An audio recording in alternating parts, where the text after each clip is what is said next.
போர் பதற்றம் அப்படிங்கிற ஒரு சிச்சுவேஷனில் நம்ம நாடு இருக்குது. போர் பதற்றம்ங்கிறது நம்ம செஞ்சு வரப்போகிற போர்னால கிடையாது. போர் நம்ம மேல் திணிக்கப்படலாம் அப்படிங்கிற ஒரு சிச்சுவேஷன். அவங்க இது நாட்டின் மேல் நம்ம எடுக்கிற ஒரு நடவடிக்கையாக பார்க்குறாங்களே தவிர தீவிரவாதத்துக்கு கொடுக்குற பதிலடியாக பார்க்க மாட்டேங்கிறாங்க. இப்போ சென்னை இருக்குது, கல்பாக்கம் இருக்குது, ரெண்டுமே கேட்டகரி 1 டார்கெட்.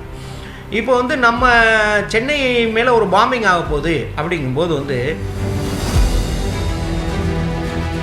சென்னையை பொறுத்தளவுக்கும் அது ஒரு கேட்டகரி 1 டார்கெட். ஏன் அப்படிங்கிறது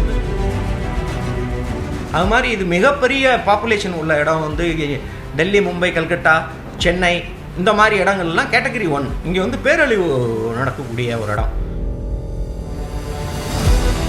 நம்ம மேலே என்ன அட்டாக் ஆகுறதுக்கு வாய்ப்பு இருக்குன்னா, ஒரு மிசைல் வான்வழியாக ஒரு missile ICBM long range missiles attack பண்ணக்கூடிய ஒரு வாய்ப்பு இருக்குது.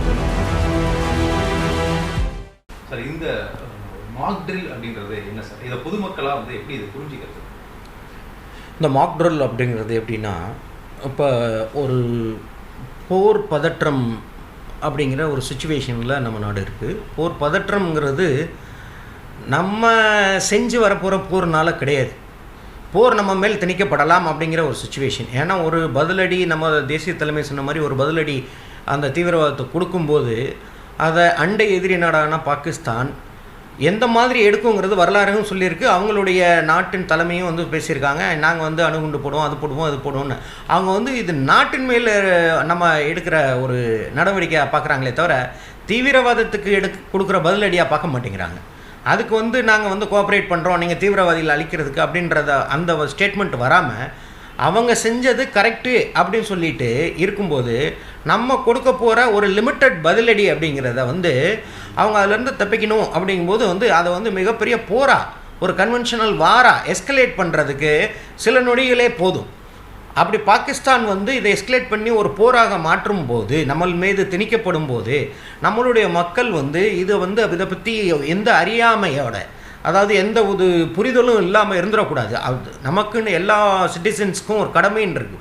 பீஸ் டைமில் நம்ம என்ன கான்ஸ்டியூஷனல் ரைட்ஸ் எல்லாமே இருக்கிற மாதிரி வார் டைமில் நமக்கு எல்லாருக்குமே ஒரு சில கடமைகள் இருக்குது. அந்த கடமைகள் என்னன்னு பார்த்தீங்கன்னா, இந்த மாதிரி ஒரு சுச்சுவேஷனில் நம்மளே காப்பாற்றிக்கிறது ஒன்று இருக்குது.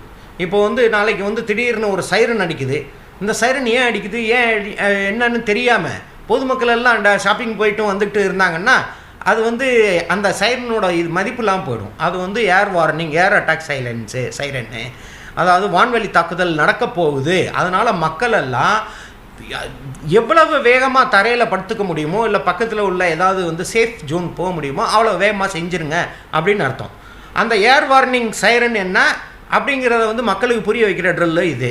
அதே மாதிரி பிளாக் அவுட்டுன்னு ஒரு ட்ரில் இருக்குது. பிளாக் அவுட்டு ஏன் என்ன பண்ணுறாங்க அப்படின்னா, ஒரு டார்கெட்டாக இப்போ சென்னை இருக்குது, கல்பாக்கம் இருக்குது, ரெண்டுமே கேட்டகரி 1 டார்கெட். இப்போ நம்ம சென்னை மேலே ஒரு பாம்பிங் ஆக போகுது அப்படிங்கும்போது இந்த பிளாக் அவுட் ஏன் பண்ணுறாங்கன்னா, அது என்டையர் சென்னை கருப்பாக இருக்கும்போது, இருட்டாக இருக்கும்போது அவங்களால டிடெக்ட் பண்ண முடியாது. ஏரில் இருந்து இதை டிடெக்ட் பண்ணுறது கஷ்டம். அதனால் டார்கெட்டை ஐடென்டிஃபை பண்ண முடியாது, பாம்பிங் பண்ணுறது கஷ்டமாயிடும். இது ஒன்று. ரெண்டாவது, நம்மளுடைய வைட்டல் எக்யூப்மெண்ட்ஸ், ரொம்ப முக்கியமான எக்யூப்மெண்ட்ஸ், வார் மெஷின்ஸ், பிருத்வி மிசைல் லான்ச்சர்ஸ், அந்த மாதிரி ஒரு எக்யூப்மெண்ட் மெயின் ரோட்டில் நேஷனல் ஹைவேல மூவ் ஆகுது. எங்கேயோ முன்னாடி எங்கேயோ நம்ம கொண்டு போகிறோம், முக்கியமான இடத்துக்கு கொண்டு போகிறோம் அப்படிங்கும்போது அதை அவங்களுடைய சேட்டலைட் பிக் பண்ணக்கூடாது.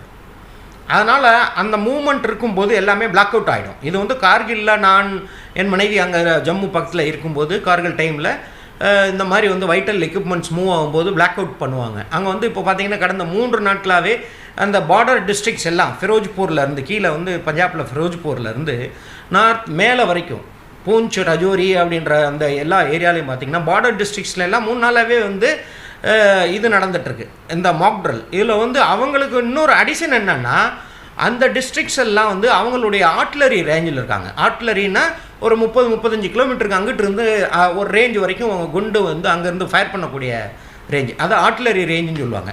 ஸோ அந்த பார்டர் டிஸ்ட்ரிக்ஸ்லாம் ஆர்ட்லரி ரேஞ்சில் இருக்கிறவங்கெல்லாம் பங்கர்ஸ், அவங்கவுங்க ஒரு சின்ன சின்ன கிராமத்தில் கூட பார்த்திங்கன்னா பங்கர்ஸ்னு குழி தோண்டி வச்சுருப்பாங்க.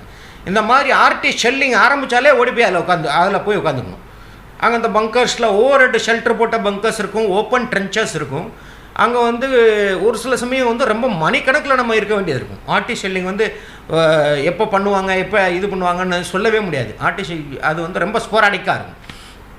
அந்த மாதிரி அடிஷ்னல் இது ட்ரில்ஸ் அவங்களுக்கு வந்து செய்யணும். அவங்க வந்து காலங்காலமாக பார்த்துட்ருக்காங்க. இது வந்து போர் டைம் மட்டும் கிடையாது. இப்போ பார்டர் டிஸ்ட்ரிக்ட்ஸ் வந்து சாதாரணமாக சீஸ்ஃபயர் வந்து எப்பப்போ வயலேட் ஆகுதோ அப்போ எல்லாம் வந்து ஆர்டி ஷெல்லிங் ஆரம்பிப்பாங்க. இப்போ வந்து ஃபார்ச்சுனேட்லி இது வரைக்கும் ஆர்டி ஷெல்லிங் ஆரம்பிக்கல 2 சைடும். 2021 நம்ம ஸ்டாப் பண்ணோம். அதில் இருந்து ஆர்டி ஷெல்லிங் இல்லை. அதுக்கு முன்னாடி 2003 கடைசி ஆர்டி ஷெல்லிங் பண்ணும்போது நான் அங்கே இருந்தேன், உரியில் இருந்தேன். ஆர்டி ஷெல்லிங் அப்படிங்கிறது வந்து என்னென்னு பார்த்தீங்கன்னா, ஏர்பஸ்லாம் அடிச்சதுன்னா பல டேமேஜஸ் உருவாகும். அந்த இதனால் வந்து அந்த பங்கர்ஸ் ரெடி பண்ணுவாங்க. நம்ம இப்போ தமிழ்நாடு வந்து அவங்களுடைய மீடியம் மிசைல் ரேஞ்சில் கூட கிடையாது. நம்ம வந்து அவங்களுடைய லாங் ரேஞ்ச் மிசைல்ஸ் இதில் தான் இருக்கும், இல்லை ஐசிபிஎம் ரேஞ்சில் தான் வருவோம். அதனால் வந்து நம்மளுடைய இது வந்து அந்த அவ்வளோ பெரிய எஃபெக்டிவ் இது தேவை இல்லை, மாக் ட்ரில்ல தேவை கிடையாது. ஆனால் சென்னையை பொறுத்தளவுக்கும் அது ஒரு கேட்டகரி 1 டார்கெட். ஏன் அப்படிங்கிறது வந்து நம்ம உங்களுக்கு சொல்ல வேண்டியது இல்லை. அத்தனை மெட்ரோஸும் கேட்டகரி 1 டார்கெட். ஏன்னா ஒரு சின்ன ஒரு குண்டு நடுவில் விழுந்தாலும், இப்போ நம்ம ஹிரோஷிமா நாகசாகி, அதாவது டச்வுட், ஹிரோஷிமா நாகசாகியில் ஒரே ஒரு நியூக்ளியர் பாம்பு தான் போட்டாங்க. அது எவ்வளோ பெரிய பேரழிவை ஏற்படுத்திச்சு, அதோடைய விளைவுகள் இன்னமும் வந்து அந்த மக்கள் வந்து இது பண்ணியிருக்காங்க. அது மாதிரி இது மிகப்பெரிய பாப்புலேஷன் உள்ள இடம் வந்து டெல்லி, மும்பை, கல்கட்டா, சென்னை, இந்த மாதிரி இடங்கள்லாம் கேட்டகரி 1. இங்கே வந்து பேரழிவு நடக்கக்கூடிய ஒரு இடம். அதனால் நமக்கு வந்து நம்ம மேலே என்ன அட்டாக் ஆகிறதுக்கு வாய்ப்பு இருக்குன்னா, ஒரு மிசைல் வான்வழியாக ஒரு மிசைல் வந்து ஐசிபிஎம் லாங் ரேஞ்ச் மிசைல்ஸ் வந்து அட்டாக் பண்ணக்கூடிய ஒரு வாய்ப்பு இருக்குது. இன்னொன்று வந்து கடல் மார்க்கமாக வந்தால் ஏதாவது ஷிப்ஸ் வச்சு அவங்க வந்து அங்கேருந்து பக்கத்தில் இருந்து நம்ம அரேபியன் சியோ, பே ஆஃப் பெங்காலோ அங்கேருந்து they can fire even medium range திஸ்டிங். அதுக்கு வந்து வாய்ப்புகள் ரொம்ப கம்மி. ஏன்னா நம்ம நேவியில் வந்து அவங்கள விட நம்ம ரொம்ப ஸ்ட்ராங்காக இருக்குன்றதுனால அவங்களுக்கு வந்து வராது.